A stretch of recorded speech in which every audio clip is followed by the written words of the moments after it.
నేను మీ జగదీష్ని voice of Telangana ప్రేక్షకులకు శుభోదయం. ఎన్నో రోజుల సంది జగదీష్ ధన్గర్ ఉపరాష్ట్రపతిగా రాజీనామా చేసిన తర్వాత ఉపరాష్ట్రపతి అభ్యర్థి ఎవరు అని ఉత్కంఠతో అందరూ ఎదురు చూస్తున్నారు. అయితే నిన్న ఎన్డీఏ ప్రభుత్వము, బీజేపీ ప్రభుత్వము ఒక అభ్యర్థిని ప్రకటించింది. ఆ అభ్యర్థి పేరు రాధాకృష్ణన్. ఈయన ఆర్ఎస్ఎస్ బేస్ నుంచి వచ్చిండు. 2 సార్లు ఆయన ఎంపీగా గెలిచిండు. తర్వాత మహారాష్ట్ర గవర్నరు, మళ్ళీ మన తెలంగాణ కూడా కొన్ని రోజులు గవర్నర్గా ఉండే.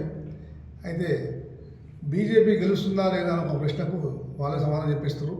ఈ 781 ఓటర్స్ ఆఫ్ కాలేజ్ వాళ్ళకు మెజారిటీ ఉంది ఆల్ ఇండియా లెవెల్లో. కాబట్టి వాళ్ళు ఈజీగా సునాయాసంగా గెలుస్తామంటారు. ఈయన ఆర్ఎస్ఎస్ మనిషి, ఆర్ఎస్ఎస్ ఆయన బేస్ అయినది. ఆర్ఎస్ఎస్ నుంచి ఆయన చాలా రోజులు పనిచేసిండు. ఆర్ఎస్ఎస్ హిందూ భావజాలం గల మనిషి. ఇప్పుడు బీజేపీ కూడా హిందూ భావజాలం కాబట్టి వాళ్ళ ఫేవర్గా వాళ్ళు తీసుకున్నారు. వాళ్ళ హిందూ భావజాలం వాళ్ళ నుంచినే ఉపరాష్ట్రపతిగా ఎన్నుకుంటున్నారు.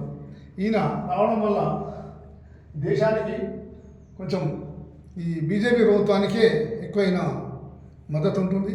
ఈయన అదే సేమ్ బీజేపీ పాలసీ ఏదైతే హిందూయిజం పాలసీ ఉన్నదో ఏదో వీళ్ళ పాలసీ ప్రకారమే ఈయన నడుచుకుంటాడు. అదే ఒకవేళ వామపక్షాలు కానీ ఇంకా ఎవరికైనా వస్తేనేమో కొంచెం డిఫరెంట్గా ఉంటుండే.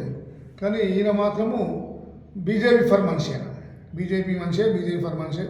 బీజేపీ ఎంపీ గెలిచిండు, గవర్నర్గా చేసిండు. ఇవన్నీ చూస్తే ఈయన హిందూ భావజాలం మనిషి ఉన్నాడు.